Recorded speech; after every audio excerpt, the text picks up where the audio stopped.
What explains historical trends in gas prices? Tyler Cowen and Alex Tabarrok explain in their economics textbook, Modern Principles of Economics. Demand rose through the 20th century. This put upward pressure on price, but supply increased even more rapidly as people developed new sources of supply and newer, cheaper production methods. Oil started becoming an international political issue through the 1950s, and the Organization of Petroleum Exporting Countries, or OPEC, was founded in 1960 by Iran, Iraq, Kuwait, Saudi Arabia, and Venezuela. As more and more oil supplies were nationalized by the governments of OPEC countries, and as more and more countries joined OPEC, collusion became easier, and countries were able to withhold oil supplies and increase prices. This came to a head in 1973 with the Yom Kippur War. Arab oil exporters banded together and cut oil production in order to punish Western countries that had supported Israel, and oil prices exploded.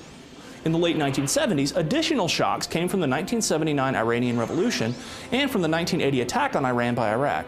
Shortly after, prices fell again as high prices signaled the huge demand for oil and therefore attracted entry over the long run by, for example, British and Norwegian producers.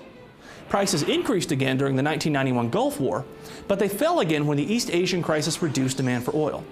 Finally, the surging economies of China and India in the last decade or so, combined with political instability in the Middle East, have raised the demand for oil and reduced the supply. Economic growth in countries like China and India will probably continue to put upward pressure on oil and gas prices. Should we be worried about whether we'll run out someday? I don't think so. Prices, profits, and losses are signals.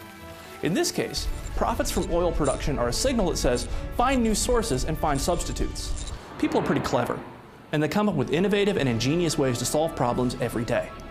If we leave them alone, they can solve this one too.